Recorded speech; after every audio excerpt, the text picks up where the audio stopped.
אחרי 50 ימי לחימה פסקה באחת האש בעזה ובישראל, ובשרת תחילתה של תקופה מתוחה, תקופת מבחן שבה כל צד יספור את הישגיו והפסדיו ויבכה את הרוגיו. ראשון להם מוביל המערכה בנימין נתניהו, שלצד הישגים לא מעטים ודאי ישאל את עצמו למה לא שם את איום המנהרות בראש סדר העדיפויות עוד קודם, והאם צדק כשבחר לו להכניע את חמאס. לא, החודש, 50 הימים האלה לא שכנעו אותך כבר שאבו מאזן הוא הפרטנר היחיד האפשרי כאן באזור? בוא נגיד שאני מקווה מאוד שנוכל לשתף איתו פעולה גם בתהליך המדיני.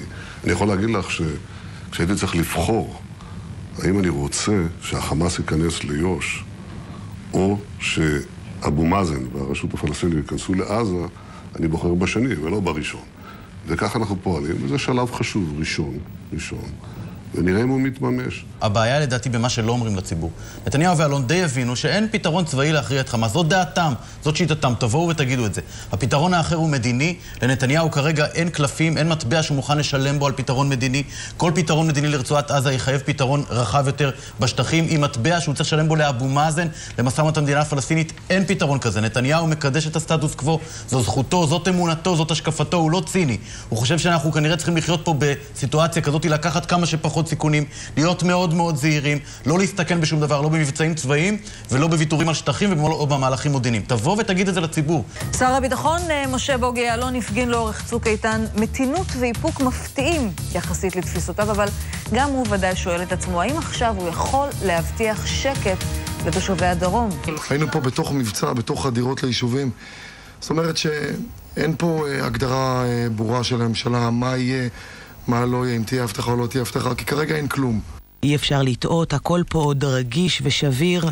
האם היום אתה יכול לקרוא לתושבי עוטף עזה לשוב לבתיהם? אני חושב שככל שהפסקת האש מתייצבת, התושבים יכולים לחזור לבתיהם, ואני מקווה שב-1 בספטמבר, יום שני הקרוב, שנת הלימודים תיפתח כסדרה.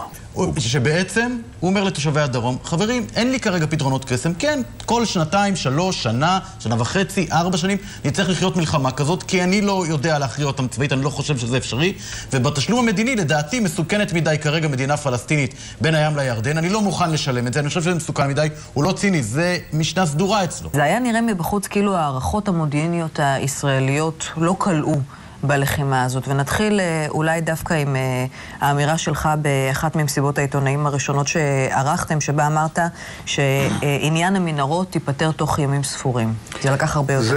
כן, קודם כל, זו אמירה שלי לא קשורה למודיעין, זאת הייתה הערכה על בסיס מה שלמדנו והבנו, חשבנו שכל מנהרה שטפל בה זה ייקח 4 ימים. שילמנו מחיר כבד, ובסופו עדיין האצבע שלהם על ההדק שיקבע אם יש שקט פה או לא יהיה. שיחליטו, הם ישלמו את המחיר הכבד.